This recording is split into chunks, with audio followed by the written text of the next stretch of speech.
Praise the Lord. सध्या आपण पौलाच्या रोमकरास पत्राचा अभ्यास करत आहोत आणि आज आपण 11व्या अध्यायात असताना 11व्या अध्यायाच्या पहिल्या 14 वचनामध्ये आपण पाहिलं पौलाची त्याचे लोक इस्रायल यांच्याविषयी असलेली तळमळ कळकळ आणि देव त्याच्या लोकांना इस्रायलाला विसरलेला नाही, जरी ते अंशतः बधीर झालेले आहेत. देव किती विश्वासू आहे त्याच्यावर अवलंबून असतं आणि किती अद्भुत आहे. म्हणजे आपण जर काही चूक केली, आपण जर चुकलो, आपण जर पाप केलं, पापात पडलो, आपल्याकडून जर पाप घडलं तर देवाने दिलेलं वचन कॅन्सल होत नाही. याचाच अर्थ देवाचं वचन जे आपल्याला दिलेलं ते आपल्या वर्तणुकीवर वागणुकीवर अवलंबून नाही, तर तो किती विश्वासू आहे, चांगला आहे याच्यावर अवलंबून आहे. इस्रायल जरी देवाचे निवडलेले होते तरी ते फार समर्पित, धार्मिक होते, नेहमी त्याचं ऐकत होते असं नाही आहे. आपण वाचतो वेळोवेळी त्यांनी देवाची परीक्षा पाहिली, मूर्तीपूजा केली, आंतरजातीय केलं, पण म्हणून देवाने त्यांना कायमचं टाकलेलं नाही, शिक्षा दिली. आजही देव त्याच्या लोकांना आजही आपल्याला शिक्षा देतो, पण कायमचं टाकत नाही. हे पौलाने क्लिअर केलेलं आहे, स्पष्ट केलेलं आहे. आणि आता परंतु त्यांना थोडा काळ बाजूला सारल्यामुळे असं झालं की जे विदेशी गैर यहुदी त्यांच्याकडे सुवार्ता वळली आणि देवाने त्यांना त्याच्या राज्यात घेतला.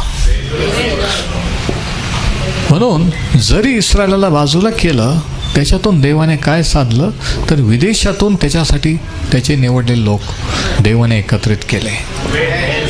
हे पौल आपल्याला सांगतो. आणि म्हणून चर्च किंवा मंडळी ही यहुदी आणि विधर्मी किंवा विदेशी ह्याच्यातून एकत्रित आलेले लोकांची ही एक मंडळी आहे. 3 प्रकारचे लोक जगात आहेत. एक देवाचे निवडलेले इस्रायल, एक देवावर विश्वास न ठेवणारे, आणि तिसरे यहुदी आणि विधर्मी याच्यातून देवावर विश्वास ठेवणारे म्हणजे चर्च किंवा मंडळी. आणि हे देवाने केलं हे पौल सांगत आहे. आणि आता पुढे तो काय म्हणतो आपण पाहूया. रोमकरास पत्रावरची सिरीजचं नाव आहे जीवनाकडे प्रवास, जर्नी इन टू लाईफ. पापाचं वेतन मरण आहे, पण देवाचे कृपादान आपल्या प्रभू येशू ख्रिस्ताच्या द्वारे सार्वकालिक जीवन आहे, असं रोमकरास पत्र 6:23 मध्ये सांगितलेलं आहे. आणि म्हणून ह्या संदेश मालिकेचं नाव आहे जीवनाकडे प्रवास. पापाने जरी मरण आलं तरी मरायची गरज नाही आहे, जीवनाकडे आपण येऊ शकतो, देव जीवनात आणू शकतो.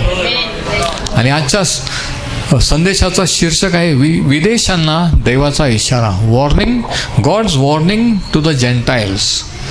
God's warning to the Gentiles. विदेशांना देवाचा इशारा. आणि शास्त्रभाग आहे रोमकरास पत्राचा 11वा अध्याय वचन 15 ते 29. रोमन्स 11:15-29. पौलाने ह्यापूर्वी सांगितलं की देवाने विदेशांना निवडलं, पुत्र आणि कन्या म्हणून त्यांना दत्तक घेतलं इस्रायलासारखं. आणि पौलाने असंही सांगितलं की देवाने त्याचे लोक इस्रायल यांना त्यांनी देवाचं ऐकलं नाही म्हणून, वेळोवेळी आज्ञा मोडली म्हणून तात्पुरतं त्याने बाजूला सारलं, बाजूला केलं.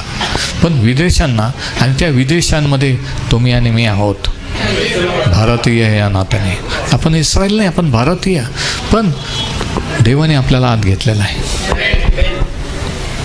आणि नुसतंच आत घेतलं नाही तर हे जे वचन त्याच्या लोकांना इस्रायलाला दिलं ते वचन त्याने आपल्याला दिलेलं आहे. प्रभू येशू जो त्यांचा मसीहा, त्यांचा तारणारा, तो आज आपलाही तारणारा झालेला आहे. त्यांना देव केलेले आशीर्वाद आज आपण विदेशी असतानाही आपल्याला लागू झालेले आहेत. म्हणजे तेच सौभाग्य आणि तेच अधिकार आज इस्रायलचे जे आहेत ते तुम्हाला आणि मला ख्रिस्ती या नात्याने मिळालेले आहेत. म्हणजे काय? म्हणजे हे ते फर्स्ट क्लास आणि आपण सेकंड क्लास असं नाही आहे. लक्षात घ्या, तेच वचन, तेच शास्त्र, तोच मसीहा, तोच देव आज आपला देव आहे. म्हणून कोणी म्हणण्याचं कारण नाही मी तर इस्रायली नाही आहे. किती आशीर्वादित लोक, केवढे आशीर्वाद देवाने त्यांना दिले, फलद्रूप व्हा, हे करा ते, आणि मी हे करेल ते करेल. पण तेच येशू ख्रिस्ताच्या द्वारे आज आपल्याला लागू आहे. आणि ही सुवार्ता आहे. आणि सुवार्ता म्हणजे आनंदाची बातमी. म्हणजे ज्या गोष्टीने आनंद होत नाही, जी बातमी आनंदित करीत नाही, ती सुवार्ता नाही आहे. तुम्हाला हे करावं लागेल, ते करावं लागेल, मग देव आशीर्वाद देईल. अजून उपास कर, अजून विश्वास धरावा लागेल, अजून पैसे देव. मग हे काय सुवार्ता आहे का? नाही. करावं लागल ही सुवार्ता नाही आहे. करावं लागणार नाही, कारण जे करायला पाहिजे ते आपल्या वतीने प्रभू येशूने केलेलं आहे, ही सुवार्ता आहे. त्याने काय केलं त्याच्यावर आपण विश्वास ठेवायचा आहे. आपण परत करायला लागायचं नाही आहे.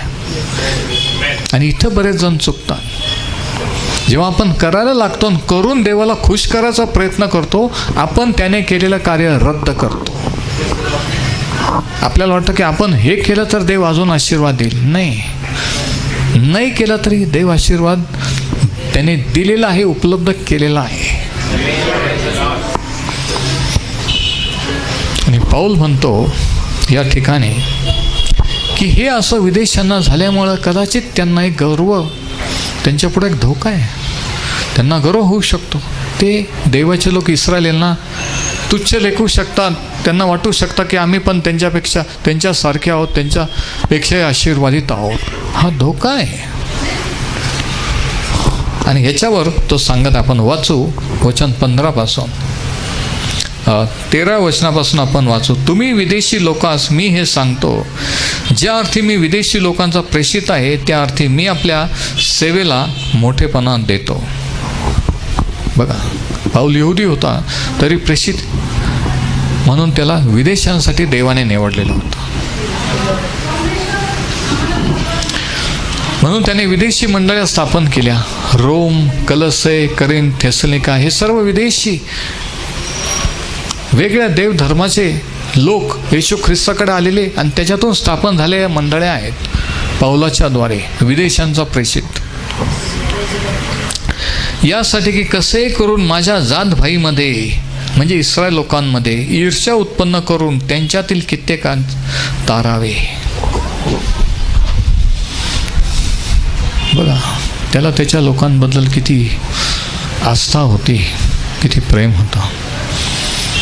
आज आपल्याला आपल्या लोकांबद्दल आहे का? तुम्हाला तुमच्या लोकांबद्दल, घराण्याबद्दल आहे का? दुसऱ्यांना सांगणं, दुसऱ्या देशात दुसऱ्या लोकात जाऊन त्यांना सांगणं, दुसऱ्यांसाठी विश्वास धरणं, प्रार्थना करणं तर एक गोष्ट, पण आपल्या लोकांसाठी सुद्धा.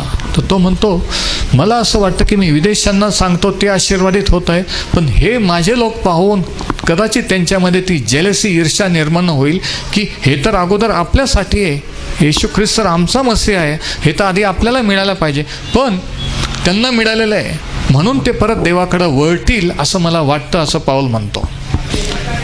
किती जणांना समजतंय मी काय बोलतो ते? तो म्हणतो की मी ह्याच्याद्वारे माझी इच्छा आहे की माझ्या लोकांमध्ये ईर्ष्या निर्माण करावी, की त्यांना वाटावं की जर देवाने त्यांच्यासाठी केलं तर आम्ही तर निवडलेले आमच्यासाठी किती अधिक करेल. आत्ता किती जणांना समजलं? बघा, ही त्याची इच्छा आहे. वचन 15, कारण त्यांचा त्याग झाल्याने जगाचा समेट होतो, तर त्यांचा स्वीकार झाल्याने, त्यांचा त्याग झाल्याने देवाने त्यांचा त्याग केला, पण तो तात्पुरता, टेम्पररी, कायमचा नाही. जर देवाने त्याग केला आणि जर देव त्याग करतो तर तो आपल्या शब्दाला जागत नाही, शब्द पाळत नाही. पण शास्त्र सांगतं की देव त्याच्या शब्दाला, त्याच्या नावावरून अधिक महत्त्व देतो. त्याने आपला शब्द आपल्या नावावरून उंच केलेला आहे. बघा, मग आपण त्याच्या शब्दाला किती महत्त्व दिलं पाहिजे. तो म्हणतो की जर त्यांचा त्याग झाल्याने जगाचा समेट होतो.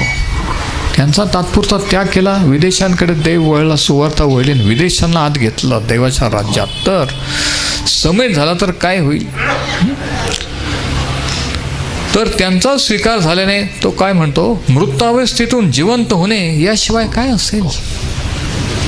मरणातून जीवन असेल तो म्हणतो. तर त्याग केल्याने विदेशांचं जर तारण होतं, तर ते लोक खरंच देवाकडे आले तर काय होईल, काही पण होईल. मृतातूनही लोक जिवंत होतील. Praise the Lord. वचन 16. प्रथम विभाग पवित्र ठरल्यास कणकेचा गोळाही तसा ठरेल, आणि मूळ पवित्र तर फांद्याही पवित्र आहेत.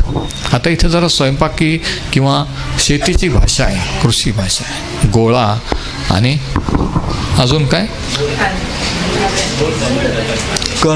कणक है ना, आणि गोळा म्हणजे मूळ. तो म्हणतो हे मूळ कोण आहे, देवाचे लोक इस्रायल आहेत. प्रथम विभाग पवित्र ठरल्यास म्हणजे इस्रायल, कणकेचा गोळाही तसा ठरेल म्हणजे विदेशी, म्हणजे आपण. आपलं मूळ कोण आहे, ते आहेत. पाऊल विदेशांना वॉर्निंग देतोय. रोमकर हे विदेशी आहेत, ते रोमन आहे, त्यांचा धर्म वेगळा, देव वेगळे आहेत. त्यांच्यातून विश्वास ठेवणाऱ्या लोकांना रोमकरास पत्र लिहिलेलं आहे, आणि तो त्यांना सांगतो की सावध राहा, हुशारकी मारू नका, स्वतःला अधिक समजू नका, तुम्ही विदेशी आहात. मूळ आम्ही आहोत, यहुदी आहोत, पण देवाने तुमच्यावर कृपा केलेली, आम्हाला पूर्ण टाकलेलं नाही, तुमच्यावर कृपा केली. पण याचा अर्थ तुम्ही सावध राहायचं. आणि पुढं तो वॉर्निंग काय ते सांगतो. मूळ पवित्र तर फांद्याही पवित्र आहे. तुम्ही फांद्या येतो म्हणतो, आपण फांद्या आहोत, आपण ते झाड नाही. झाड हे इस्रायल आहे.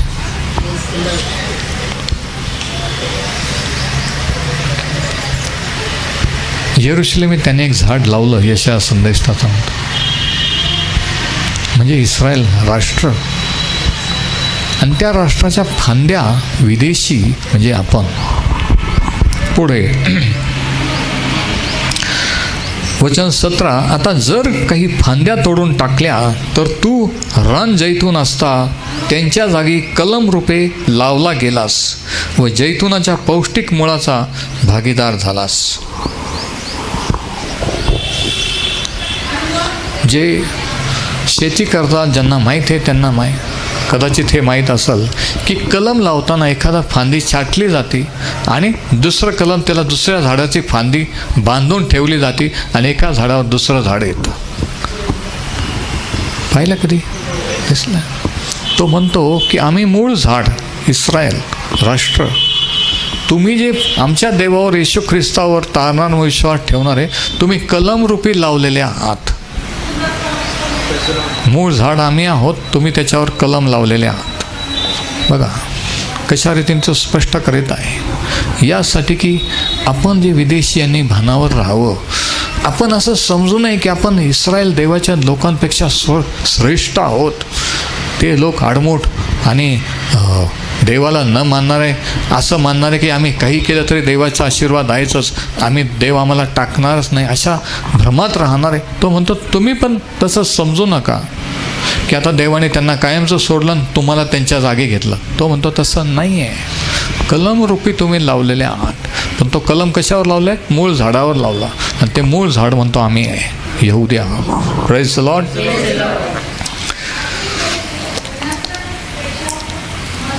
तो म्हणतो की तू रान जैतुनातून असता, है ना, विदेशी विधर्मी रान जैतून, जंगली झाड, वेगवेगळ्या देवदैवतांची भक्ती करणारे रान जैतून. तू रान जैतून असता त्याच्या जागी कलमरूपी लावला गेलास व जैतुनाच्या पौष्टिक मुळाचा भागीदार झालास. पौष्टिक मूळ म्हणजे देवाचं वचन, जे देवाने त्याच्या इस्रायल लोकांना दिलं, देवाचे वचन आशीर्वाद जे दिले ते तो म्हणतो तुम्ही आमच्यावर लावलेले आहेत, आमच्यामुळं तुम्ही आशीर्वादित आहे. तुम्ही जे बायबल वाचता ते आमचं आहे, तुम्ही जे येशू ख्रिस्त तो आमचा मसीहा आहे, पण तुम्ही त्याच्यावर विश्वास ठेवला, आमच्यामुळे तुम्ही आशीर्वादित झालेले आहात. किती जणांना समजतंय? तर फांद्याहून मी अधिक आहे अशी बढाई करू नको. वचन 18.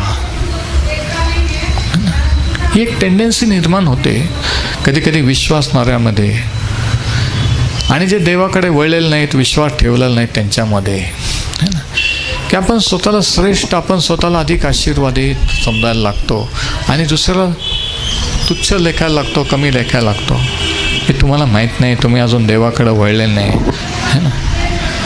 आणि ह्या रीतीची भावना, ह्या रीतीचा एक प्रकारचा जसा गर्व, आणि आपण असं भेदभाव करायला लागतो. आणि त्याच्याबद्दल पाऊल बोलत नाही की देवाने जर आपल्यावर कृपा केली तर आपण दुसऱ्याला कमी लेखायचं नाही, तुच्छ लेखायचं नाही. समजा आपल्यावर कृपा केली नसती तर आपणही त्यांच्यासारखे असतो. समजा तुमच्यावर माझ्यावर कृपा नसती तर आपणही तेच करत असतो जे दुसरे लोक करत आहेत, हो की नाही. पण कृपा केली म्हणून तुम्ही इथं आहे, तुम्हाला देवाने प्रगट केलं म्हणून तुम्हाला समजलेलं आहे. त्यांना समजलेलं नाही, पण तुम्हाला जर नसतं समजलं, मला जर नसतं समजलं तर आपण इथं असतो का? म्हणून हे समजणं सुद्धा वरून आहे, देवाकडून आहे. तो म्हणतो म्हणून बढाई मारू नका. म्हणून अविश्वासणाऱ्यांची, देवाकडे न वळलेल्या लोकांशी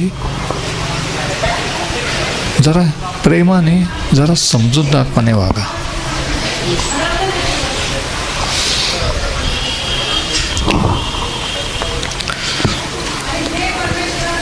वचन 18. तर फांद्याहून मी अधिक आहे अशी बढाई मारू नको. करशील तर मुळाचा आधार तू नाहीस, तर मूळ तुला आधार आहे, हे लक्षात ठेव. Praise the Lord. तू म्हणशील की माझे कलम लावावे म्हणून फांद्या तोडून टाकल्या गेल्या. बरे, अविश्वासामुळे त्या तोडून टाकल्या गेल्या, आणि विश्वासाने तुझी स्थिती अशी झाली, तर अहंकारी न होता भीती बाळग. तो म्हणतो मूळ झाड इस्रायल हे लावलं, त्याच्यातल्या काही फांद्या विश्वास न ठेवणारे लोक तोडून टाकते, त्या फांद्या तोडून टाकल्या. देवाने त्यांना टाकलं, बाजूला केलं, आणि त्यांच्या जागी तुम्हाला आत घेतलं, विदेशांना. पण लक्षात ठेवा की तुम्ही कलमरूपी लावलेले आहात, आम्ही तुम्हाला आधार आहोत, है ना. तुम्ही फांदी आहात, झाड आम्ही आहोत. Praise the Lord. अविश्वासामुळे त्या तोडून टाकल्या, आणि विश्वासाने तुझी स्थिती अशी झाली. वचन 20. तर अहंकारी न होता, अहंकार की आपण देवाचे, ते देवाचे नाही आहेत, आपण विशेष, स्पेशल असं म्हणून दुसऱ्यांना कमी लेखायचं नाही. हे पावलाचा पॉईंट आहे.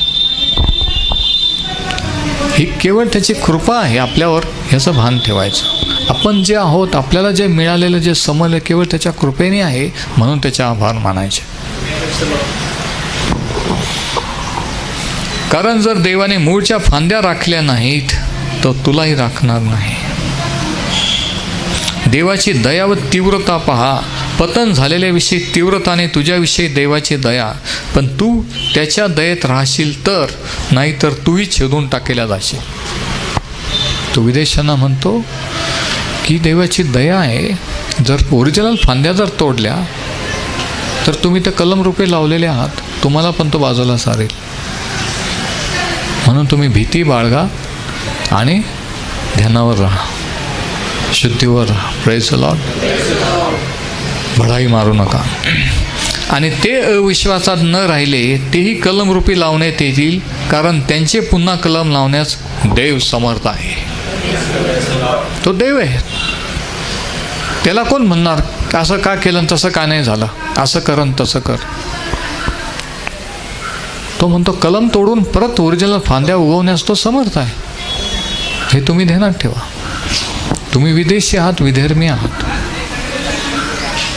आमच्या लोकांना जरी देवाने तात्पुरतं टाकलं, त्यांनी बंडखोरी केली, त्यांना शिक्षा दिली, याचा अर्थ आमचा कायमचा नाश होईल असं नाही आहे. आणि याचा अर्थ तुम्ही कायमचे त्याचे, म्हणजे तुम्ही काही केलं तरी आमच्या जागी तुम्ही आले असं पण नाही आहे. तो म्हणतो, हा इशारा तो देत आहे.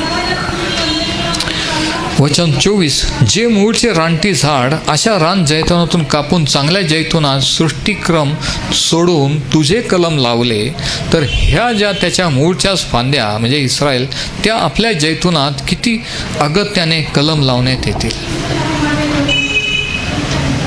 तो पुन्हा त्याच्या लोकांवर दया करून परत त्यांना आतमध्ये लावू शकतो, परत त्याला आत घेऊ शकतो. आणि आत्ता वचन 25, आणि हे महत्त्वाचं ह्या शास्त्र भागातलं वचन आहे, बंधुजन हो. आणि ह्या वचनामध्ये गुज आहे. शास्त्रात बरेचसे गुज आहे, मिस्ट्री, आणि इथं त्यापैकी एक गुज सांगितलेला आहे. तुम्ही आपणाला शहाणे समजू नये म्हणून ह्या गुजाविषयी तुम्ही अजाण असावे अशी माझी इच्छा नाही. म्हणजे हे गुज पण तुम्हाला समजावं अशी माझी इच्छा आहे. ते हे की, आता ऐका, विदेशी लोकांचा भरणा आत होईपर्यंत इस्रायल लोक अंशतः बधीर झालेले आहेत. विदेशी लोकांचा भरणा आत येईपर्यंत. आता नीट ऐका, पाऊल एक गुज, एक रहस्य रोमकराच्या मंडळीला आणि आपल्याला सांगत आहे. तो म्हणतो हे गुज आहे, हे रहस्य आहे.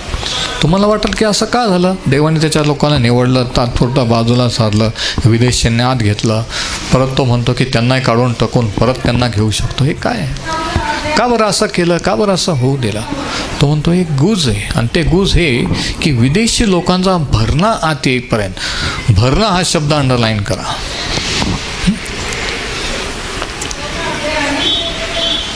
भरणा, तो बँकेत जाऊन तो भरणा भरून ये. म्हणजे काय? एक विशिष्ट रक्कम, अमाऊंट. आता नीट लक्ष द्या मी काय म्हणतो ते.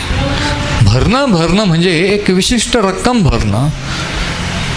विदेशांचा भरणा इतर राष्ट्रातून देवाचे निवडलेले लोक जे सुवार्तेवर विश्वास ठेवून त्याच्या राज्यात येतील, हे कोण आहेत, किती आहेत, कोणत्या देशातले किती आहेत, हा भरणा फक्त देवाला माहीत आहे. आणि ते कार्य 2000 वर्षात किंवा जोपर्यंत देवाने नेमले तोपर्यंत, शेवटचा आत्मा विदेशातला जोपर्यंत आत येईल तोपर्यंत काय होईल ते वचन बघा. आत होईपर्यंत इस्रायल लोक अंशतः बधीर झालेले आहेत. इस्रायल लोक बधीर झाले अंशतः. पण का झाले? त्याच वेळेस देव काय करते? विदेशातून त्याचे निवडले लोक आत घेत आहे आणि चर्च तयार करीत आहे 2000 वर्षापासून. इस्रायलने नाकारलं त्यांच्या मसीहाला, देव विदेशांकडे वळला आणि त्याच्यातून सुवार्ता सगळ्या संपूर्ण जगाला जाऊन सुवार्तेची घोषणा करा त्याने सांगितलं. ठीक आहे, त्यांनी नाकारलं, त्यांनी माझ्यावर नाही विश्वास. संपूर्ण जगाला जाऊन सुवार्तेची घोषणा करा. जगातून जे मी निवडलेले वेगळ्या देशातून, जाती धर्मातून, त्यांना मी आत घेईल आणि त्यांची एक मंडळी बांधेन. आणि तो भरणा, ते ठरलेले लोक आत येईपर्यंत इस्रायल लोक अंशतः बधीर झालेले आहेत. म्हणजे काय? हे बधीर होणं कायमचं आहे का? परमनंट आहे का? तोपर्यंत काय होत आहे? देव विदेशातून त्याचे लोक एकत्र करीत आहे. विधर्मी देशांमध्ये, राष्ट्रांमध्ये सुवार्ता जात आहे 2000 वर्षापासून. हा भरणा देव आत घेत आहे. विदेशी लोकांचा भरणा आत होईपर्यंत बधीर झालेली आहेत. म्हणजे जेव्हा तो भरणा पूर्ण होईल, इस्रायल लोकांचे डोळे उघडतील आणि ते देवाकडे येतील. पुढं तो सांगतो. परत त्यांना कळेल की तो आमचा मसीह आहे. परत ते त्याला स्वीकारतील. परत देव त्यांना मूळ फांद्या म्हणून लावेल. नंतर सर्व इस्रायल लोकांचे तारण होईल. असा शास्त्र येईल. जेव्हा मी त्यांची पापे हरण करीन तेव्हा त्यांच्याबरोबर हाच माझा करार आहे. देव त्याच्या लोकांना परत आत घेईल का? हो. त्यांच्यावर दया करील का? हो. इस्रायलला कायमचा टाकून दिलं का? नाही. पण तोपर्यंत देव काय करीत आहे? विदेशातून त्याचे लोक निवडून घेत आहे. आणि कितीच आनंदाची, सौभाग्याची, आशीर्वादाची गोष्ट आहे की या विधर्मी देशातून, विधर्मीतून आपण जन्मलेलो असताना आपल्याला देवाने त्याचे लोक केलेलं आहे. किती मोठं सौभाग्य आहे. विचार करा. आपण काय मूळ इस्रायली नाही, यहुदी नाही, अब्राह्मण, पण विदेशी. पण तरी देवाने आपल्याला विदेशांचा भरणा आत येईपर्यंत, आणि त्या भरण्यामध्ये आज तुम्ही आणि मी आहोत. हालेलुया. हे ते गुज आहे. ख्रिस्त हे गुज युगानुयुगापासून धड दिला. ख्रिस्त हे गुज आहे. कोणी म्हणू शकत नाही मला सगळं शास्त्र मला सगळा देव कळला. कोणी म्हणू शकत नाही मी सगळा समुद्र पाहिला, मी सगळं आकाश पाहिलं. जेवढं डोळ्याला दिसतं तेवढंच पाहिलं. पण तेवढंच आहे का? नाही, अजून पण आहे. मी सगळं समुद्र पाहिला. जेवढं डोळ्याला दृष्टी जाते तेवढंच पाहिलं. पण तेवढाच समुद्र आहे का? नाही, अजून पण आहे. मला सगळं शास्त्र समजलं. आमचा बायबल स्टडी झाला ब्रदर. सगळं समजलं का? नाही. जेवढं देवाने तुमच्या सीमित तुमचं समर्पण, तुमचा अभिषेक आणि तुमच्या इच्छेवर प्रगट केलं तेवढं तुम्हाला समजलं आहे. पण तेवढंच आहे का? नाही, शास्त्रात अजून पण आहे. अजून पण गुजे रहस्य आहेत.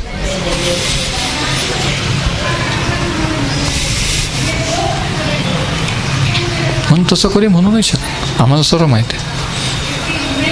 आम्हाला काय सांगतात त्यांना? आम्हाला सर्व माहिती आहे. अरे सर्व कोणालाच माहीत नाही, मला पण माहीत नाही. आणि जर कोणी म्हणतं सर्व माहीत आहे, त्यांनाच माहीत नाही ते काय बोलतात आहे.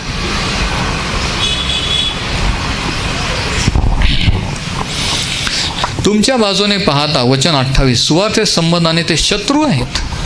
तुम्हाला वाटतं की ते सुवार्तेला विरोध करतात, माझा छळ करतात आणि यहुदी असून तुम्हाला आश्चर्य वाटतं की देवाचे निवडलेले इस्रायल लोक असे कसे?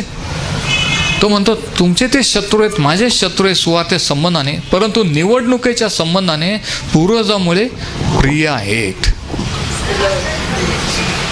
पूर्वजांना वचन दिले अब्राहम, इसाक, याकोबाला.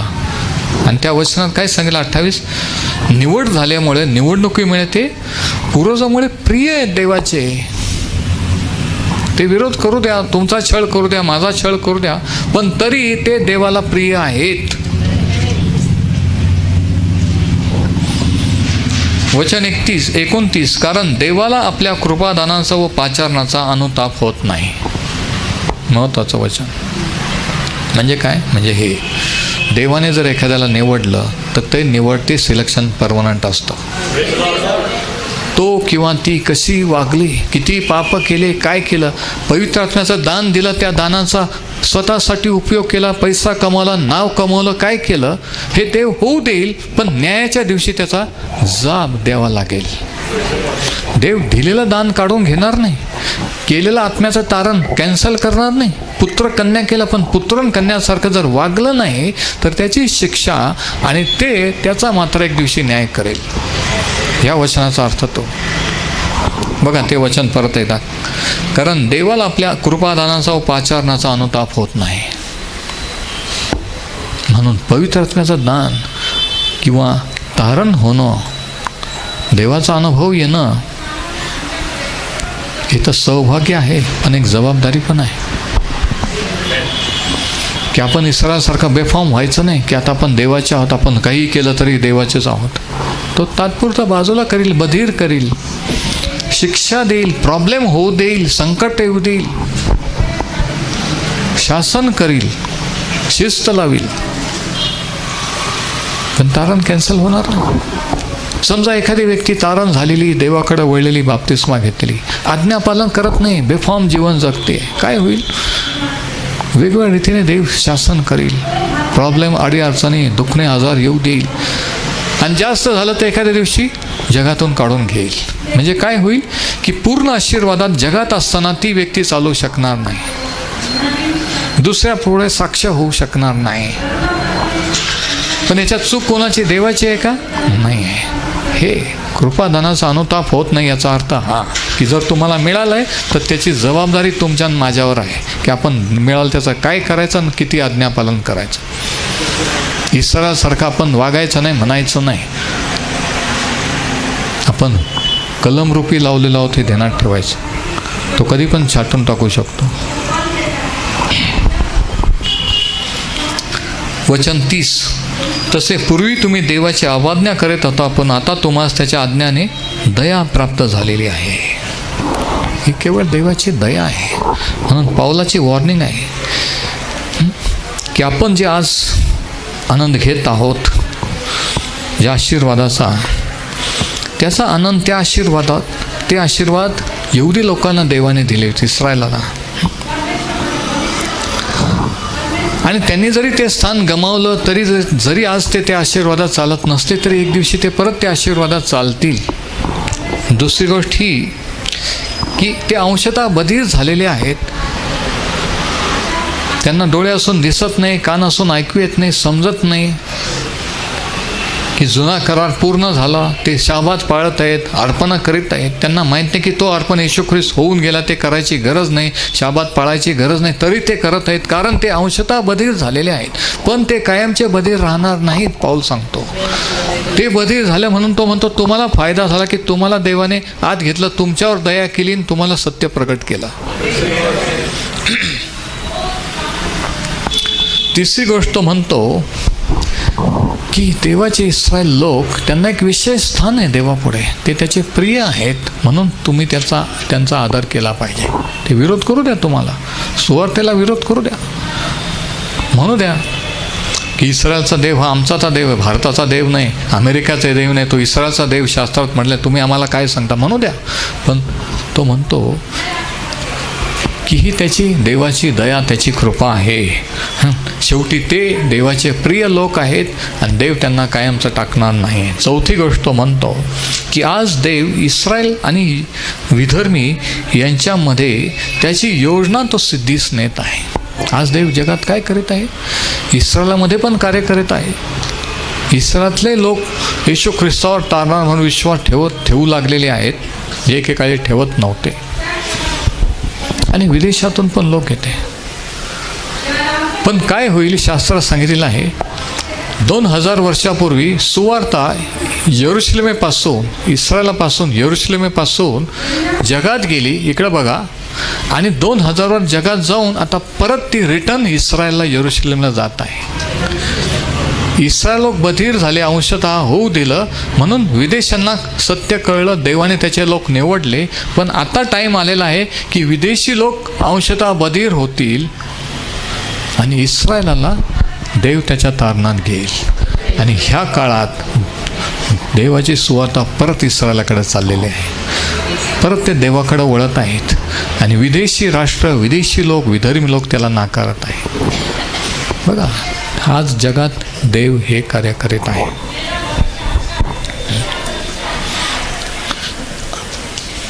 आता याच्यावरून 2 निष्कर्ष आहेत की यहुदी जरी सध्या कठीण झाले असले तरी ते देवाला प्रिय आहेत. 2 कन्क्लुजन्स. यहुदी लोक, इस्रायल लोक जरी त्याला नाकारित असले तरी ते देवाचे प्रिय आहेत. 11वा अध्याय 8वं वचन. दुसरा पॉईंट, आपला जरी the Jews are currently harden but ultimately they are beloved. दुसरा point, we are spiritually honoured but morally undeserving. म्हणजे काय? आपला जरी आदर केला आहे, आपल्याला जरी आपल्यावर कृपा झालेली आहे तरी आपण त्याच्यासाठी लायक नाहीत. लायक आहे का? कोणी म्हणू शकतं का मी असं केलं म्हणून देवाने माझ्यासाठी केलंच पाहिजे? नाही, केलंच पाहिजे नाही आहे. देव बांधलेला नाही आहे. कोणी देवाच्या आशीर्वादाच्या, तारणाच्या, दयेच्या लायक नाही. पण तरी तो दया करतो, कारण तो दयाळू आहे म्हणून, तो कृपाळू आहे म्हणून. पण केलं पाहिजे हे म्हणणं चुकीचं आहे. ही बंडखोरी आहे. म्हणून दुसरी गोष्ट काय? We are spiritually honoured but worldly morally undeserving. आपला जरी आदर देवाने केलेला आहे, आपल्याला निवडून तारण करून, तरी आपण त्याच्यासाठी लायक नाहीत. हे आपण नेहमी ध्यानात ठेवायचं. आपण काही केलं म्हणून नाही, तर त्याच्या देव दयाघन आहे म्हणून इफिस 2 सांगितले आहे, 5 ते 8 देव दयाघन आहे म्हणून आपण आपल्या पापामध्ये असताना ख्रिस्तामध्ये आपल्याला जिवंत केले. तारण हे त्याच्या कृपेने आहे, आपल्या कर्माने नाही. आपण उच्च घराण्यात जन्मलो, धार्मिक घराण्यात जन्मलो, आपण ह्यांच्यासारखे नाही, त्यांच्यासारखे नाही म्हणून देव आशीर्वाद देत नाही आहे. तो दयाघन आहे, कृपाळू आहे म्हणून. लक्षात घ्या, देवाची प्रार्थना करताना स्वतःला विसरा. स्वतःकडे पाहू नका, देवाकडे पहा आणि मग त्या विश्वासाने प्रार्थना करा की आपण कोण आहोत, काय केलं म्हणून प्रार्थनेचे उत्तरं नाही मिळत. तो कोण आहे, प्रभू येशूने काय केलं म्हणून मिळतात आहे. हे सिंपल सत्य जर कळलं तर तुम्हाला तुमच्या प्रार्थनेचे उत्तरं लगेच मिळायला लागतील. मेन फॉल्ट, मेन अडखळण, मेन गोष्ट काय असते प्रार्थनेला, की आपण आपल्या स्वतःची लेवल पाहतो. आपण म्हणतो अरे मला नाही वाटत देव माझी प्रार्थना ऐकत, मी काही परिपूर्ण नाही. परिपूर्ण कोणीच नाही आहे, मी पण नाही आहे. पण जेव्हा आपण प्रभू येशूकडे पाहतो, त्याने काय केलं आणि त्याच्या नावाने, त्याच्या विश्वासाने, तेव्हा देव मागतो. देवाने आपल्याला आपल्याकडे आपल्या नावाने नाही प्रार्थना करायला लावलेली, प्रभू येशूच्या नावाने. मग आपल्याकडं पाहायचा काय संबंध? आपण कसं वागतो, काय करतो आणि काय केलं याचा काय संबंध आहे का? नाही आहे. हे जर तुम्हाला प्रगटीकरण झालं आज, हे जर कळलं, तर आजपासून तुमच्या प्रार्थना बदलतील. तुम्हालाच आश्चर्य वाटेल किती लवकर देव तुमचं ऐकायला लागलेला आहे. स्वतःकडे पाहणं सोडून द्या. स्वतःची पवित्रता, धार्मिकता, समर्पण त्याच्याकडे पहा. आणि शेवटी याच्यातून 3 धडे आपण शिकतो. पहिला धडा हा, we must reject a proud attitude. गर्विष्ठ दृष्टिकोन आपण टाळला पाहिजे, की आपण देवाचे निवडलेले म्हणजे आपण कोणीतरी विशेष आहोत आणि दुसऱ्यांना तुच्छ लेखला नाही पाहिजे. We must reject a proud attitude. गर्विष्ठ दृष्टिकोन आपण टाळला पाहिजे. दुसरी गोष्ट, दुसरा धडा हा, we must esteem the Jews as honoured sons, both believing and unbelieving. We must honour the Jews, respect the Jews as honoured sons and daughters. यहुदी किंवा इस्रायल लोक, पॉईंट, यहुदी किंवा इस्रायल, विश्वास ठेवणारे किंवा न ठेवणारे, ह्या दोघांचा आपण विदेशी या नात्याने आदर केला पाहिजे. हा दुसरा धडा.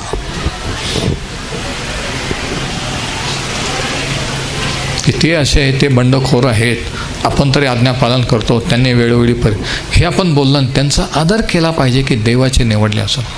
मग ते विश्वास ठेवणारे यहुदी असोत किंवा न ठेवणारे असो. हा दुसरा धडा. We must esteem the Jews, believing and unbelieving, as the honoured sons and daughters of God. विश्वास ठेवणारे व न ठेवणारे यहुदी यांचा आपण देवाचे लोक म्हणून आदर केला पाहिजे. आणि तिसरा आणि शेवटचा धडा, we must respect our place of honour and use it well. तिसरा धडा हा, we must respect the place of honour and use it well. जे स्थान, जी कृपा त्याने आपल्यावर केलेली आहे त्याच्याबद्दल आपण कृतज्ञ राहिलं पाहिजे आणि त्या कृपेचा आपण योग्य तो उपयोग केला पाहिजे. ते गीत आहे, मजवर मुझ पर हुए ही कृपा, माझवर झाली ही कृपा व्यर्थ न जाऊ दे, है ना, है ना, निवडिले जाने मला. त्याने जर कृपा केली तर काहीतरी कार्यासाठी, काहीतरी करण्यासाठी केली नाही. घरात बसण्यासाठी केली का? हां, नाही. कशासाठी केलेली आहे? दुसऱ्याला आशीर्वाद होण्यासाठी. त्या कृपेच्याद्वारे, आपल्याद्वारे, जसं इस्रायलाच्या द्वारे आपण आशीर्वादित झालो, तसं आपल्याद्वारे दुसरे आशीर्वादित व्हावं म्हणून कृपा केलेली आहे. म्हणून ती कृपा आपण योग्य रीतीने त्या कृपेचा वापर केला पाहिजे. दुसऱ्यावर कृपा करून, दया करून, दुसऱ्यांना सुवार्थ सांगून, है ना. म्हणून तिसरा धडा हा, की we must respect our place of honour. आपल्याला जे आदर स्थान देवाने दिलं आहे, विदेशी असून, त्याचा आपण आदर केला पाहिजे. की प्रभू, मी तुझे आभार मानतो की इस्रायली मी नाही, अब्राम, तरी विदेशी असताना देखील तू मला निवडलंस, तू माझं तारण केलंस, मी आभारी आहे. आणि मग त्या कृपेचा आपण देवाच्या गौरवासाठी वापर केला पाहिजे. हे 3 धडे आपण पाहतो याच्यातून. आणि आपण इथे थांबूया आणि रोमकरास पत्राचा स्टडी पुढे सुरू राहील. परमेश्वर हे वचन आशीर्वादित करो. हालेलुया.